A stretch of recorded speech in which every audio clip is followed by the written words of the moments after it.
My name is Dr. Rebecca Jackson from The Ohio State University. I am the principal investigator of the Healing Communities Study here in Ohio. Hello, everyone. My name is Radonna Chandler, and I'm the director of the Healing Community Study at the National Institute on Drug Abuse. And it's a pleasure to be here with those of you in Ohio who are celebrating all of the many wonderful accomplishments across the Wave 1 communities. It became apparent to Darke's field team during their listening tours in early 2020 that recovery housing was a major need in Darke County. This need was supported by data showing that many individuals, and particularly men, were leaving the county to access these services elsewhere or simply returning home when a more supportive environment, which would have benefited their recovery process, was not available. The implementation of Level 3 recovery housing in Darke County became a major goal for the intervention committee very early on. A separate subcommittee was formed to work towards this goal, and many organizations worked together, taking tours of other recovery homes, meeting with county commissioners regarding rental space, and working collaboratively to ensure the sustainability for this project at the completion of HCS. In March of 2022, Darke County's Level 3 Recovery House opened in Greenville, Ohio, with a capacity to house 10 male residents with 24/7 staffing and a supportive environment in which to continue their recovery journey.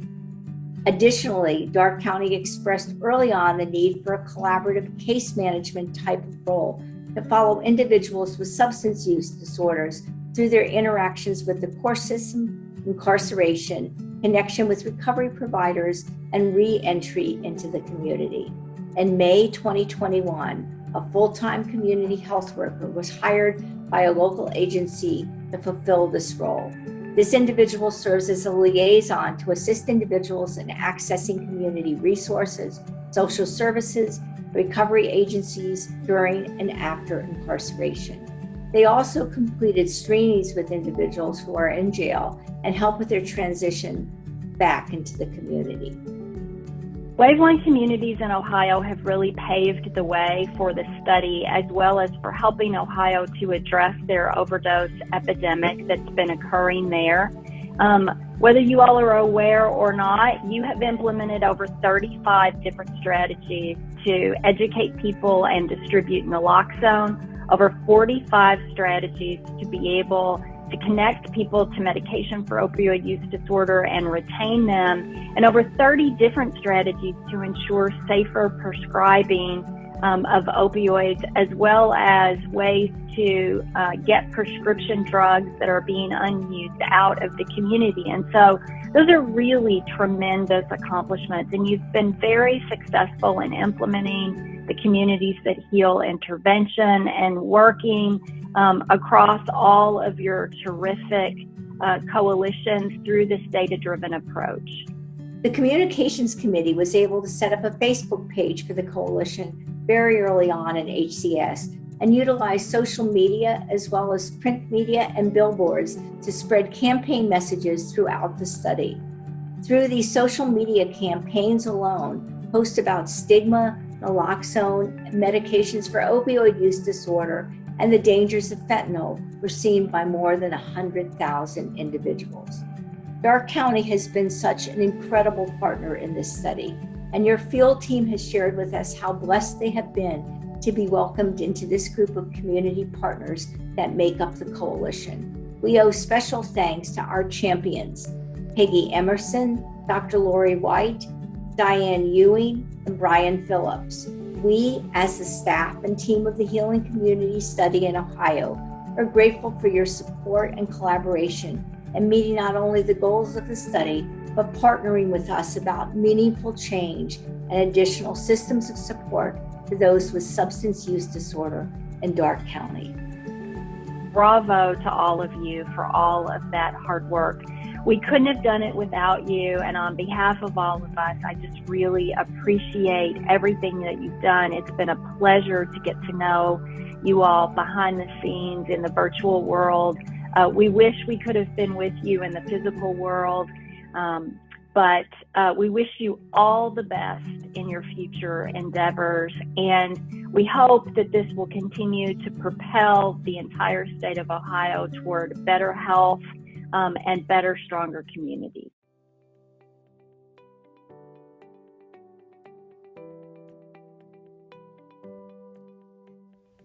Hello, I'm Ohio Governor Mike DeWine. Thank you so very much for your partnership with the Healing Communities Study. We all know that, sadly, addiction impacts many Ohioans and so many Ohio families. Your work in Ashtabula, Athens, Cuyahoga, Darke, Greene, Guernsey, Hamilton, Lucas, and Scioto counties is making a difference and is saving lives. The goal of the Healing Communities Study is a priority of my Recovery Ohio initiative. We are committed to continuing our work together to decrease opioid overdoses throughout the whole state of Ohio. Your work, this study, has been difficult. COVID-19 brought challenges. You carried on your work over conference calls and emails. That wasn't expected nor ideal. Yet you excelled. You stayed focused. You thought about the importance of this work, and you thought about how you could help your fellow Ohioans. I look forward to seeing your impact continue. I'm grateful that Ohio has chosen to be part of the NIH HEAL initiative. So stay safe, carry naloxone, and thank you for again helping to heal our communities.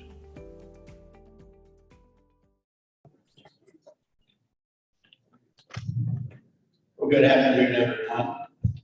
I hate to break up all the fellowship and food around the table, but we need to keep moving the agenda. If you don't know me, my name is John Warner, and I'm the president of the Brother Retirement Community here in Greenville, and also the outgoing chairperson of the Coalition for Healthy Darke County.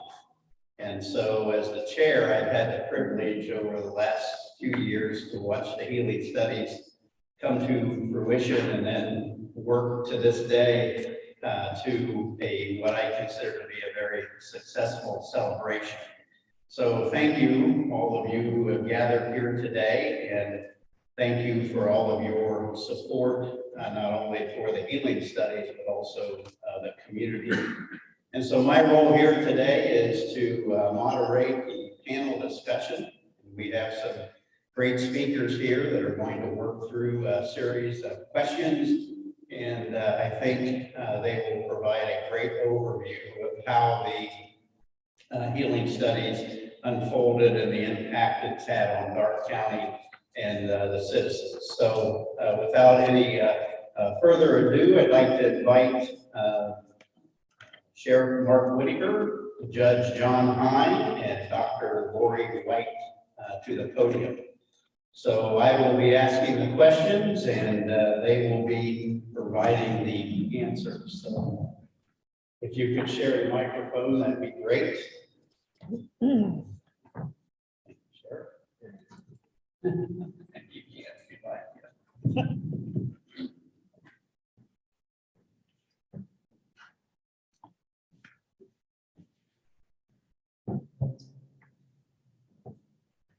Okay, again, thank you, panelists, for taking time to visit with us today and share the information that you have regarding the healing studies. On a personal note, I'd like to thank each of you as the outgoing chair and working through the healing studies. You all have been very, very instrumental in making it a success. So thank you today for sharing. So Sheriff Whitaker, we'll start with you, and can you share a brief history of how the Coalition for Healthy Darke County was formed?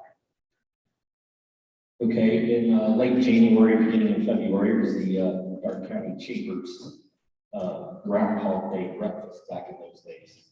And it was 2014, or yeah, 2014. And the president of the chamber called me, kind of blasted, said we'd come speak at our chamber event and give us an idea and an overview of the drug issues that we have in the county. And I accepted.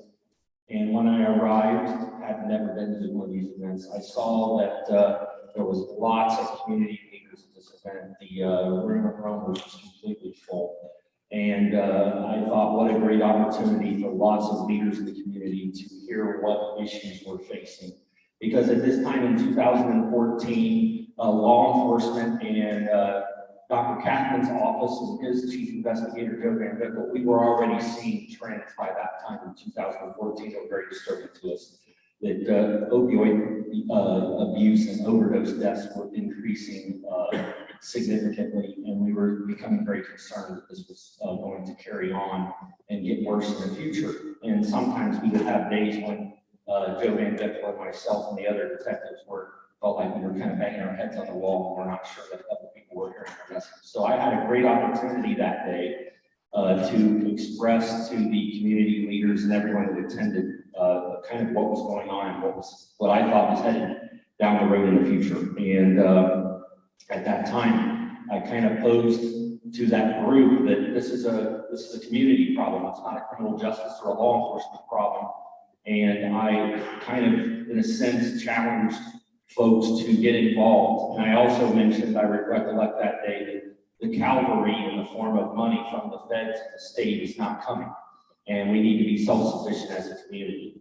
Now, oftentimes when I give these talks or these speeches, sometimes I leave and I figure, well, that's another speech, and I don't know if anything will come of it. And to my great surprise, it did benefit something, because within a day or so, I was getting calls from President Sharon B. Shambo, and she made this, she's the president of the chamber, and she made it her mission to participate and bring leaders together in this county to take a look at this issue and the other issues involving health. By September of 2014, she was able to form and put together a strategic planning committee that many of us in here probably attended, possibly. And there was 59 folks, leaders from all different disciplines and organizations and agencies that participated in that, brought us all into different tables, broke us up in groups, forced us to get together with people that we may not traditionally sit across the table from by design. And at the end of that, and after the several meetings, what was born was the Coalition for a Healthy Darke County. And we had a list of strategies or plans that we wanted to implement. And the way to do that, we felt, was best through a coalition. And a lot of communities, many of you may know, go for like drug coalitions or substance use coalitions. And Darke County very deliberately chose to choose Coalition for a Healthy Darke County and name it that, because we saw that our mission is broader than just substance use disorder. It can be lots of things. It can be spiritual health, mental health, and so on and so forth. And on January, we had our first organizational meeting October of 2015, and in January of 2016, the paperwork came back to us and we were first officially organized, recognized nonprofit, the Coalition for a Healthy Darke County. And that laid the groundwork for why we're all here today, because the work that we started there, and we're just getting started at the time, allowed for folks of the Healing Communities Study to identify us and see us and give us further opportunities. And we would probably not be where we're at right here today if it wasn't for that introduction for Healing Communities Study to be introduced to us. And we made a great vehicle, for lack of better terms, to start that process. Very good. Well, thank you, Sheriff, and thank you for that great history of the coalition. And we're so grateful for your work that and Sharon and many others that started the organization, and all those who have worked to keep it going. And so thank you for your leadership of that. Our next panelist is Judge John Hine. And Judge Hine, from your perspective, what impact has the coalition in general had on the issue of substance misuse in Darke County? So at the risk of being accused of pandering, I'm going to start by thanking people here that lead organizations. If you're not here, but you participate in the coalition as a leader, the big advantage, the benefit was to bring all that intellectual property and leadership into one place. The sheriff started talking about the collaboration and the sit-down meetings that could take this leadership and intellectual property and bring it to a focus. Health. in Darke County. So if we didn't have that kind of a backbone to start with, we would have been a lot slower starter. Thank you to everybody here that brought time and extra effort, be it a governmental or a private nonprofit group along the way, because we all have this common interest. And the coalition made a big improvement in the focus to attack opioid use disorder. Thank you, Dr. And I've had it sitting there anonymously. Because she used her intellectual property, her experience, and her leadership credibility to help us get past the stigma at the time, to help the public move forward in that particular area. At the risk of saying he's the only person, Terry Becker, helps us get over the hump on housing. So the benefit in attacking substance use disorder was being able to bring these leaders together. And then also in their individual leadership, they could also then become creative. Because if Terry Becker had a bright idea that really wasn't in her wheelhouse, she could throw that idea out. Brian Phillips, you did that several times to me. You had this really good idea that I kind of go, yeah, there's value in that. Then we can all dream and be more creative to come up with another way to attack a common goal. And that happened regularly. As good leadership got creative through this coalition, made a focus on a problem, and then found resources to do so. Thank you to funding agencies. In the end, those resources got us over the hump, but there's a lot of local resources, a lot of local giving. The Tri-County Board probably was the biggest donor to the coalition in the early years before there was even any interest in the NIH and any interest in the state agency to try to bring this idea to the level. Your agency, other groups, National Health, of course, were all donors to bring those kind of resources. So we got a big jump 2014, 2015 on creativity, leadership, vision, collectively. I'm going to answer the question a different way by looking forward. We accomplished a lot, but the challenge is to bring in new people, to not get complacent and say, look at what we did, but to bring in new people. Now that's new coalition efforts, but it's also new beneficiaries. I do not like the phrase, those people, because as soon as you say those people, you're often making a value judgment towards somebody and saying that they have less to offer than you. And our community needs to move past those people mentality and have a bigger sense of community. Because if we don't have a sense of community, why are we here anyway? It's not about individualism. So substance use disorder has been attacked a lot more effectively. It's still a real problem, but people now can get past it because of the common community understanding that we need to get past that. Thank you. Thank you, Judge Hine, and thank you for your leadership, not only in the coalition, but also in the community, and for your commitment to making Darke County a better place. So we appreciate all the efforts that you and the courts are working towards that. So thank you very much. Dr. Lori White, you served as the intervention champion for the Healing Communities Study in Darke County. Can you provide an overview of the study and the efforts of the coalition and local organizations to utilize the grant funding here in Darke County? Well, as we heard from Sheriff Whitaker and Judge Hine, there's been a history leading up to where we are today with the progress we've made towards addressing substance abuse in our community. And they both mentioned the importance of stakeholders and the role of the community as a whole to attack the issue.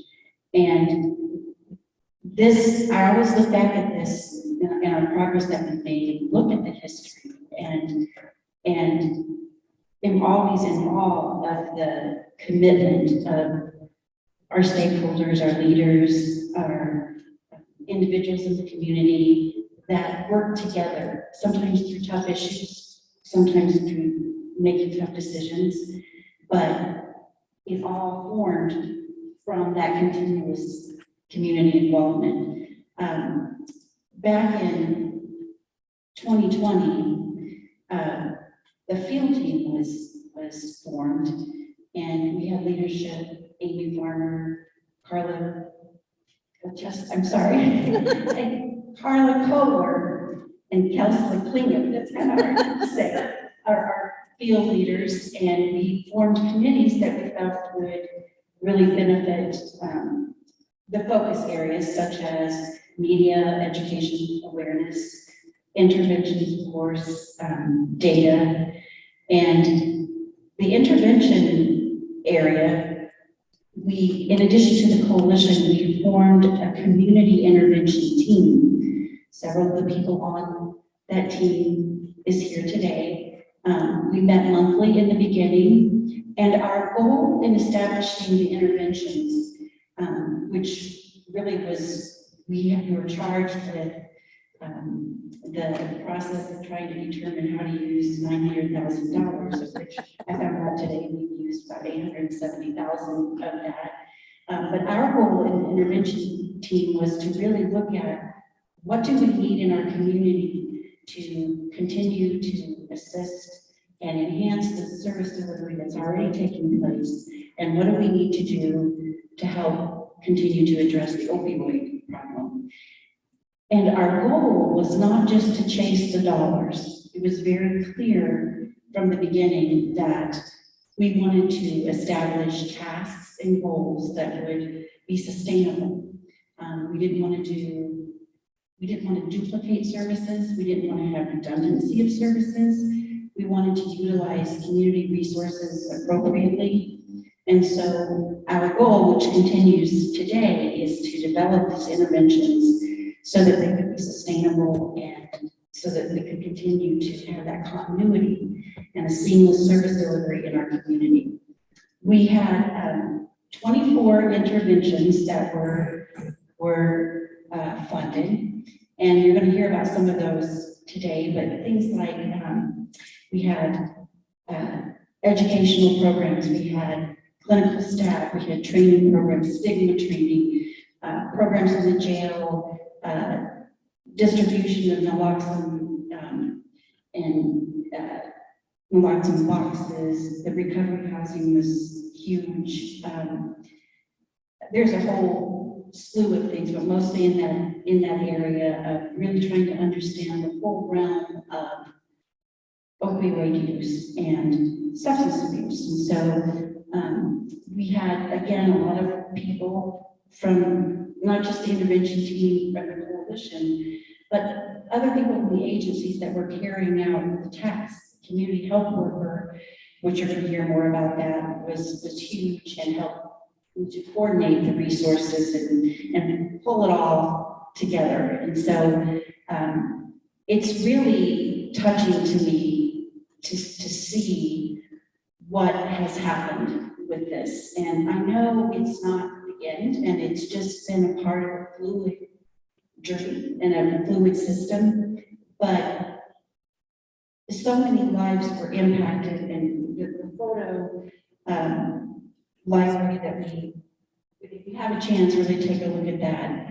just to show that how these services do make a difference. And whether it's one life or, I mean, look at your data. I'm not going to go over that because you have that at the table, but just all the services and the numbers and the people that were served by these interventions is huge, and it's something that will leave a lasting impact and continue our journey as we go.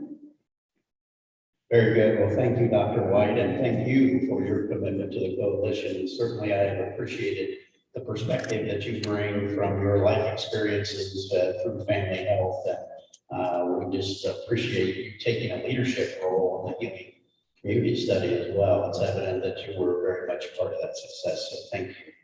Let's give these panelists a round of applause.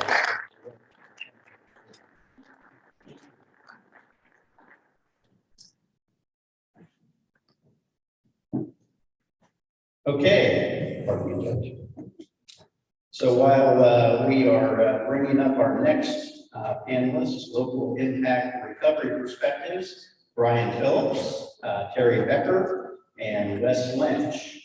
And so while they're making their way to the stage and getting settled in, I might also say that I was personally impacted by the photo voice presentation. We had the opportunity to see this a few months back, and it touched my heart to see those pictures and to see folks' stories as portrayed in photography.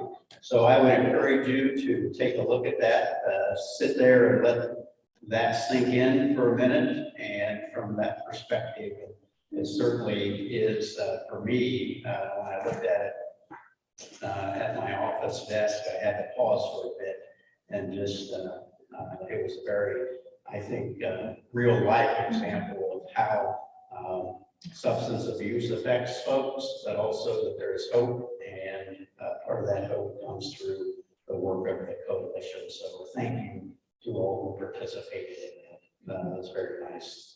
Okay, so we have Wes and Terry and Brian. No. Second. That's much better. Okay, I thought you were going to preach. Yeah. All right, thank you. Okay, Brian, I'm going to go ahead and start with you. And you served as the data committee champion for the Healing Communities Study and also participated in one of the interventions funded by the study. Can you talk about the specific intervention you were involved with? Yeah, first of all, I'd just like to thank Amy Farmer, Carl Kohler, Tesla, Klinger, well, that is a tongue twister. Thank you so much. It's been a pleasure working with all three of you, and I'm honored to be part of just a great group of county leaders. We've accomplished a lot, and I'm looking forward to continue that venture. I apologize. I don't even know why I put notes down because I forgot my glasses. So, yeah, if anybody knows my wife, please do not tell her, because frankly, she's getting sick of reading the dinner. So the intervention that I was part of, first of all, it's EMS has really never been involved in this type of venture. It's something that we responded on numerous overdoses over the years, but we never really thought outside the box on how we could help the community.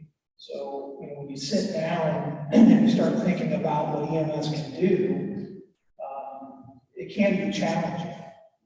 One thing I will say is 90% of the drug overdoses that we go on ends up in a refusal, which means that they do not go to the hospital.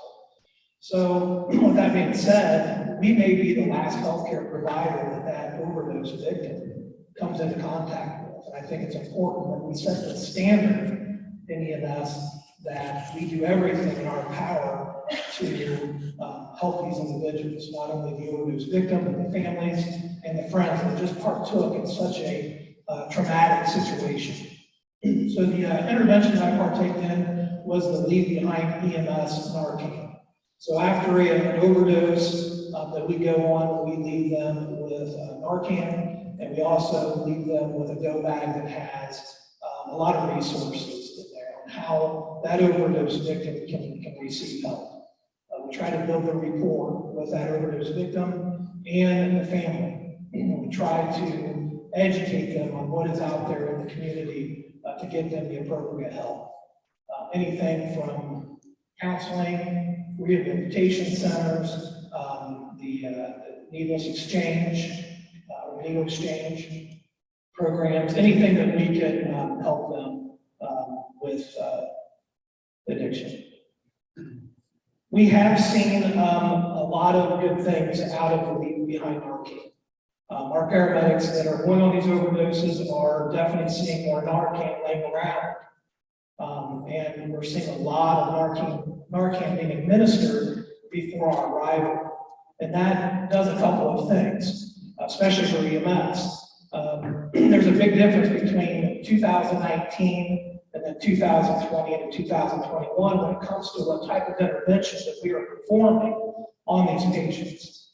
For instance, back in 2019, unfortunately, we were responding to overdose calls. and we were performing CPR. We were doing advanced airway procedures. Now we get there, and fortunately, with the Leave Behind Narcan programs, we have made an impact because we are not doing as many of those advanced procedures. Maybe they're completely awake and talking, they've got a good airway when we get there, and all we have to do is give them that education of where they get the help.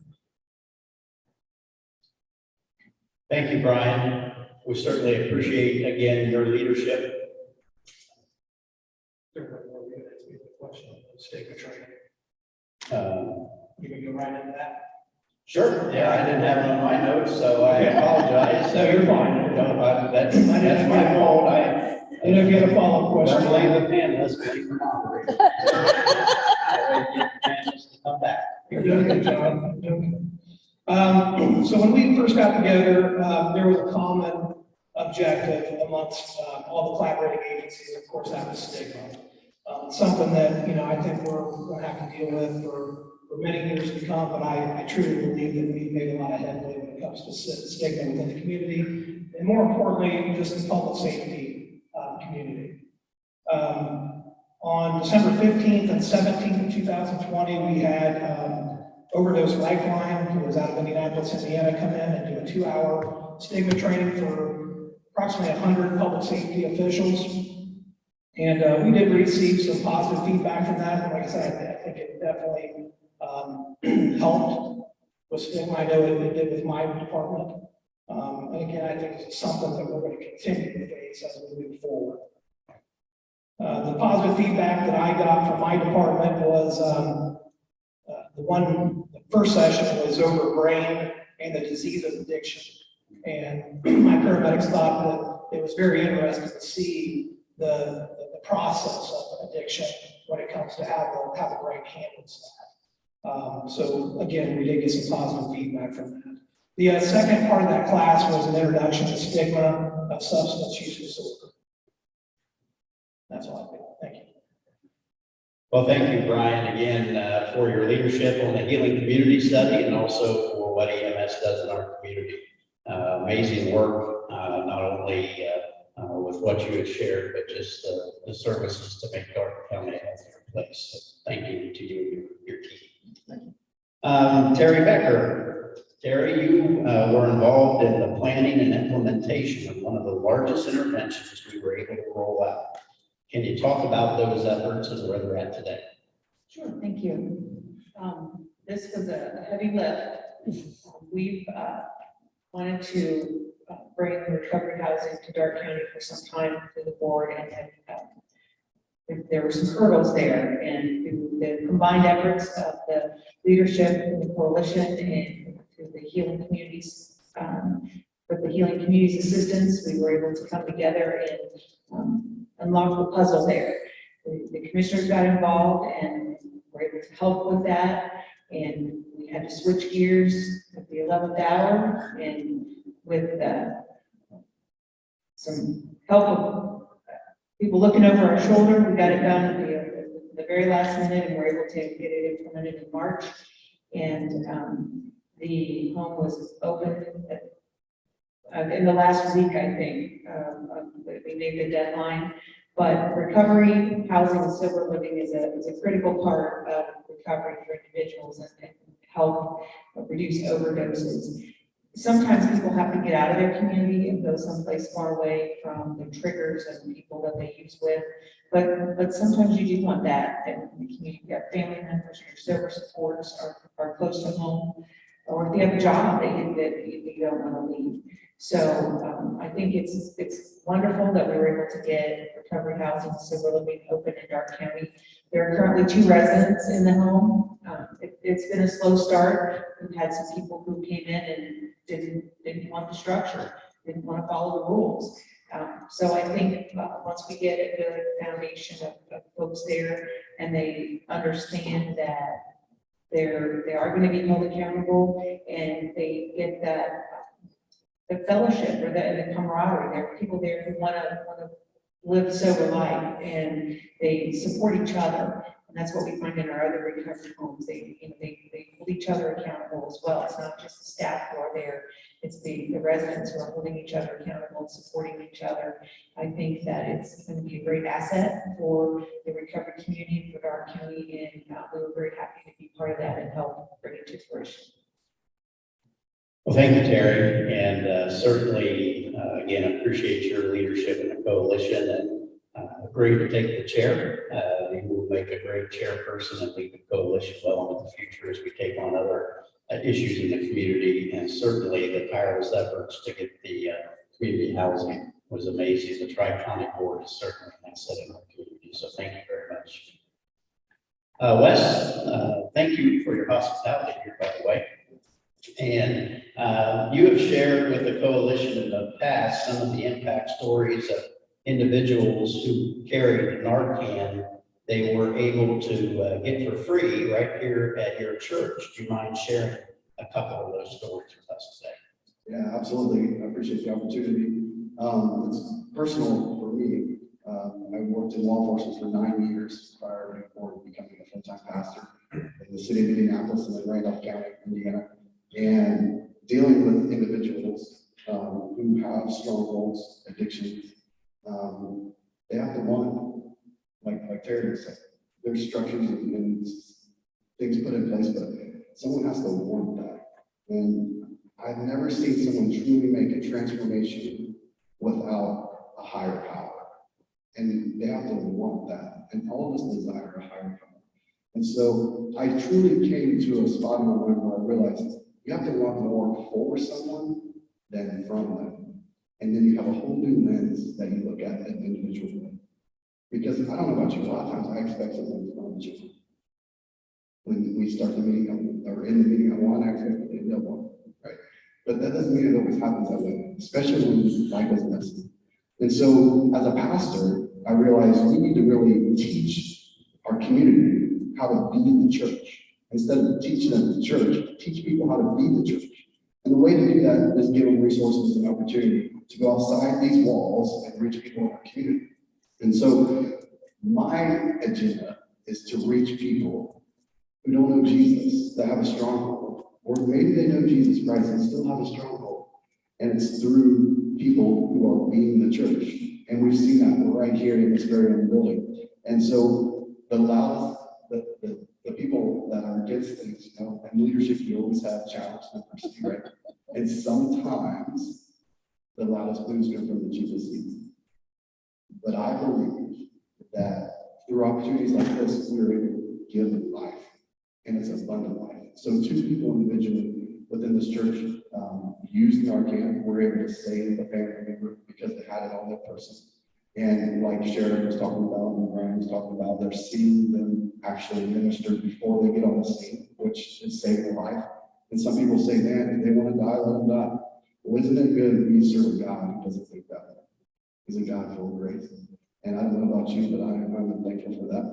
But I think one of the most profound opportunities and wins for everybody here is we had a young lady who was addicted and had strongholds and dealt with the opioid crisis, knew we were passing out Narcan, but didn't want anything to do with it until she saw her other sister carrying it on her person. And when she visually saw her sister carrying it on her person, she asked her, why are you carrying that? And she said, it's for you. That hit her. And she checked herself into a 6-month program in the city of Chicago. She left Greenville. And so we thought, man, that's great. She's getting help. She's leaving the community. But as I sit here today, she's working at Oracle full-time. She's got her own place in the city of Versailles. She's bought and paid off a car that she's driving. And she's completely a world changer because of that opportunity. I don't know about you, but I get excited about that. And I say we're better together because that's why we truly see impact in each and every one of us are world changers. Well, amen. I'll be your amen corner for that. Offerings. Well, that's certainly, as we were talking a little bit at lunch, from the outside looking in at your church and at you and your congregation, you certainly have a heart for the broader community, and that is quite evident in your mission and your ministry. So thank you for that, and connecting the faith community with the coalition. That's so important, as you said, that changes hearts. So let's give these panelists a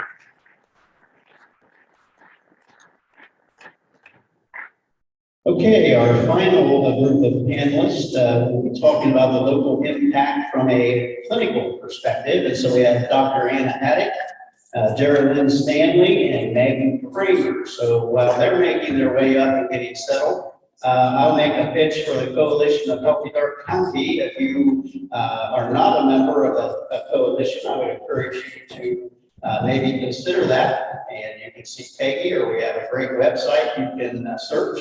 And or if you have interest in coming to a meeting and listening in on what's happening, or if you have an idea that you'd like from a community health perspective that the coalition can tackle, I believe that would be appropriate to bring forward too. So thank you for that. So our panelists have joined us, and so I have a question for Dr. Haddock and Maggie. And you have both worked at Family Health. Got to make sure to sit down here. Yeah. That would require a lot of reports in my business to be filled out if I fell. So Yeah, you have both worked at Family Health for many years, helping those in the recovery and wellness community. Part of this grant involved funding for additional staff resources as well as linkage to treatment for those who are incarcerated and resources for those who are currently in recovery. Would you like to share your perspectives on what this grant has meant for your patients? Okay, so I'm going to kind of talk about community health worker and what some of our responsibilities were in regards to a story. So back in the fall, Dr. Haddock and I had a couple that had stable living. Unfortunately, a landlord took over the apartment complex where this patient was working at. And also they were no longer to have a dog. So from November to the middle of January, they were living out of their vehicle. They were using gas cards to keep their vehicle running for their dog.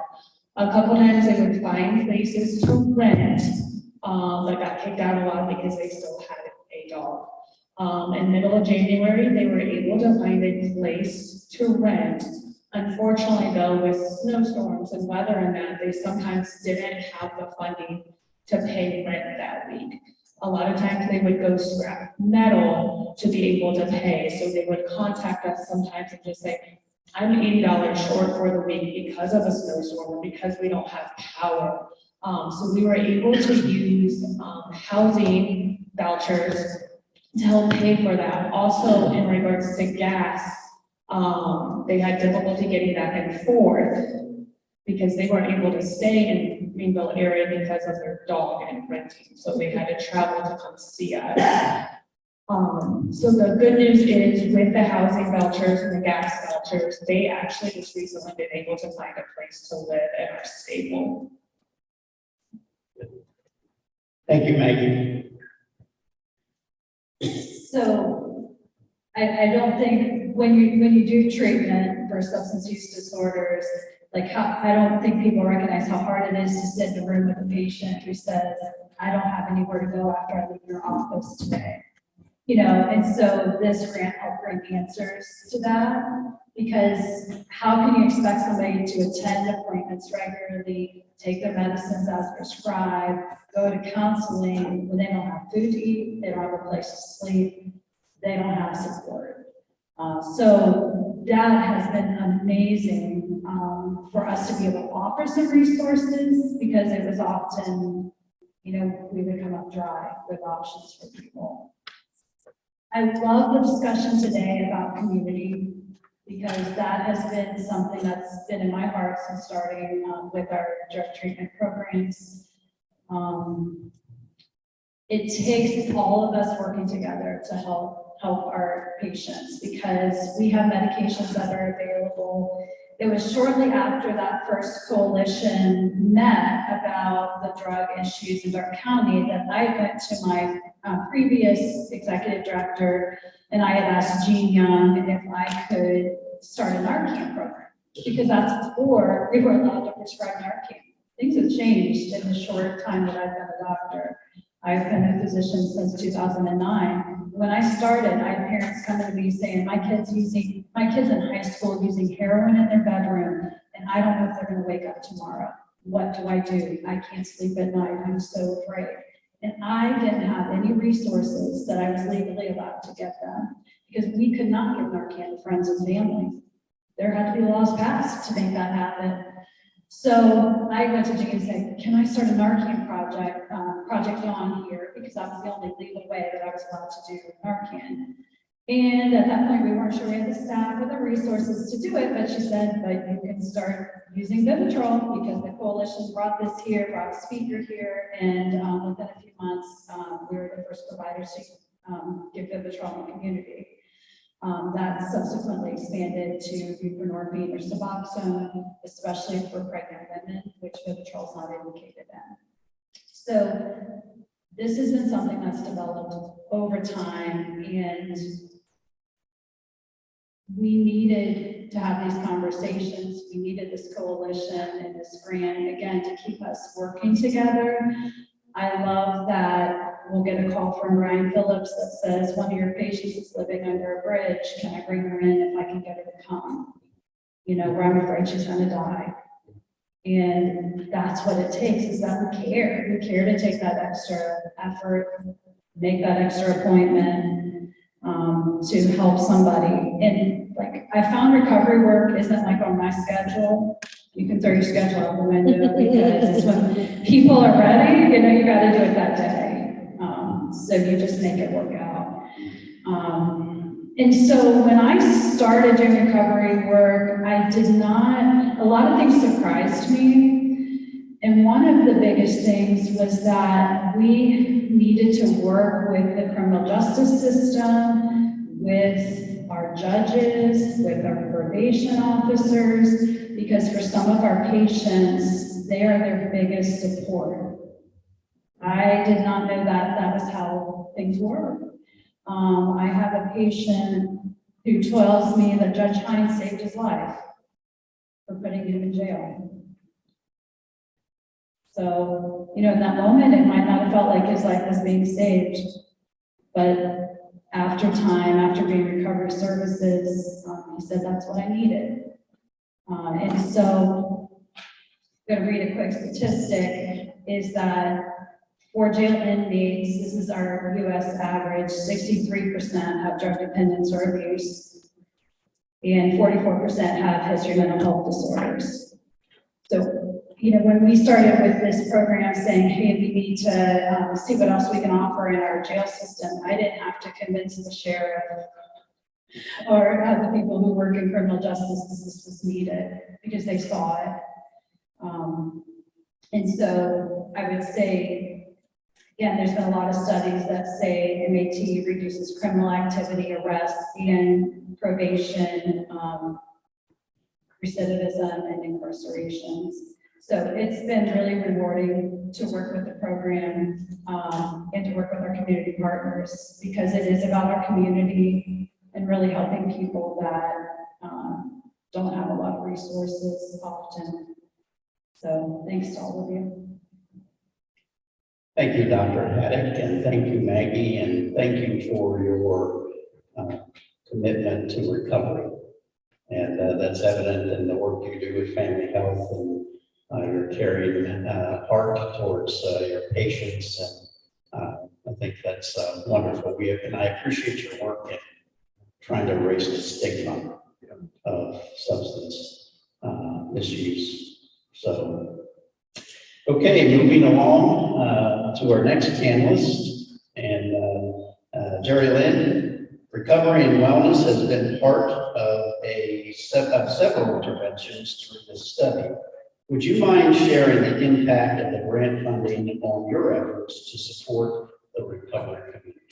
So I've been with the agency for 15 years working in Darke County, and our agency was able to get help with Narcan boxes. He was able to place 12 boxes in the community, which is a wonderful resource to have.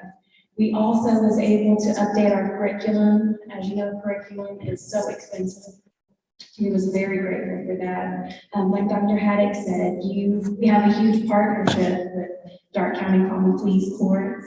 I'm gonna put James and John on the spot because not only were we was able to receive those resources for transportation and being able to have a staff member at the courts, it did not only help our agency, but it helped us to be able to meet their need also. A lot of times people don't realize all the ins and outs that go in when you have to get someone into inpatient treatment.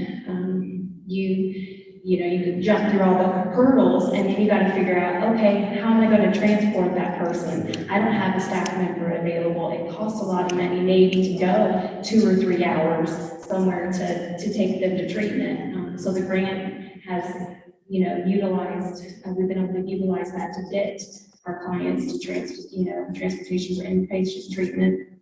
Also just working hand in hand with the courts, being able to have one of our staff members there. Because as Dr. Haddock said, you got to meet them right when they're ready to make that change. And so, we have a staff member that's able to be over there at the courts, and as soon as they're ready to, if it's an assessment or if it's medication needs, whatever it may be, they're right there with it. So we've been really grateful to be able to utilize that. Very good. Well, thank you, Jerry Lynn, and thank you for your work in our community and for sharing your stories about how the grant has impacted not only your organization, but you serve. So thank you very much. Thank you, ladies. Let's give everyone a round of applause. We've had some great meetings. It's evident that we have a lot of caring people in Darke County, and we appreciate all of that leadership. And so it's my privilege now to introduce Carla, Kessler, and Amy. You just don't say the last name, right? And so they're going to talk about the healing studies and the collaboration efforts. So come on up. Thank you. We're actually going to shorten that.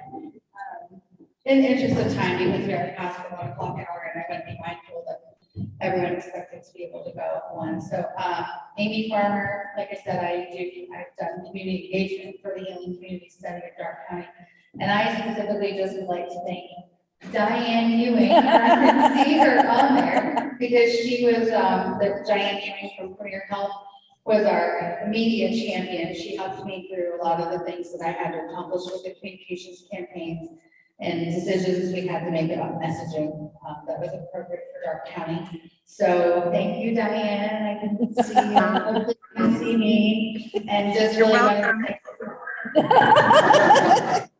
The coalition, you have been amazing. I could say a lot, but I won't because of time. So.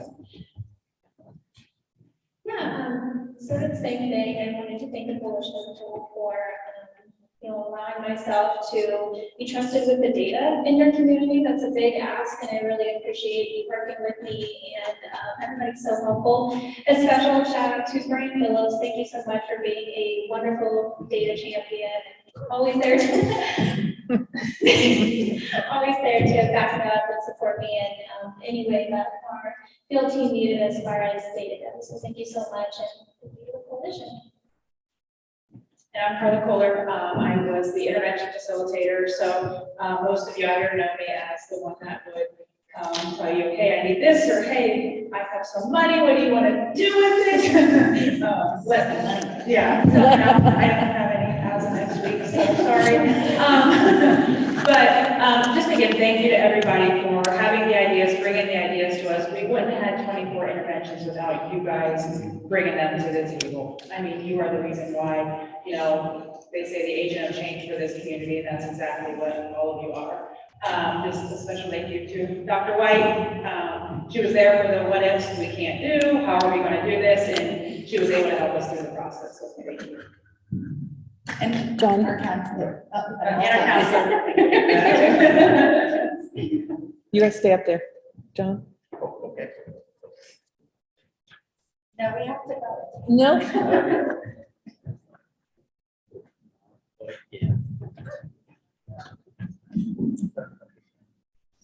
Okay. Just put it on the thing. Amy Tesla Carla, on behalf of the Coalition for Healthy Darke County, and quite frankly, all of Darke County, we would like to say thank you to all of you and for your teams and your colleagues and all the committees for all the work you've done these past few years.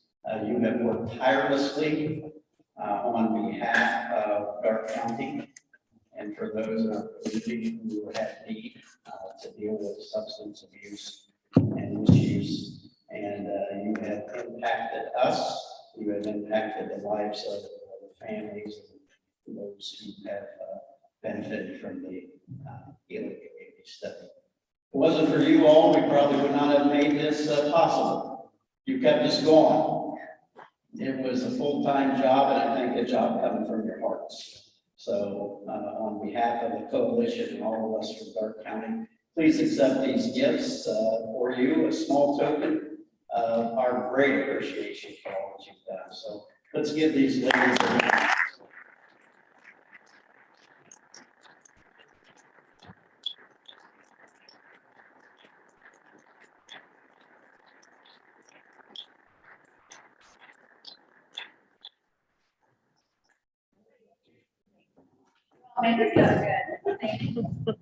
All right, they told me I had to close out the day, so I'm Peggy Emerson, I'm the president of the coalition. I've been jotting down words, let me put my glasses up here. I remembered mine, Brian, but I have to remember to put them on my face. So words I just threw down: vision, collaboration, leadership, community, impact. Challenges that we're better together, stability, and finding answers together. And if there's any theme from these last years, I think it is that community and that impact that we have done together. And certainly could not have done any of it without the team, but the team couldn't have done any of it without the coalition as well. And so it's been an amazing ride to come in the middle of something like this and jump on, as I said, a moving train. Was something. One of my, I think we all like fictional presidents better than real presidents, no matter what the party is, right? So I'm a big fan of the West Wing, and President Bartlett would always say, "What's next? What's next?" That was always his thing that he said continually throughout all the West Wing. So that is our challenge, and the challenge I put before the coalition. We're going to have a meeting on October 28th to determine what's next, and I think it's going to be exciting to see what the coalition does next. I'm excited to be part of it and to continue all the interventions and things that we have done so far. So thank you all for coming today. I really appreciate. Thank you for the work. Thank you for the support, and God bless. Go forth. Do good work.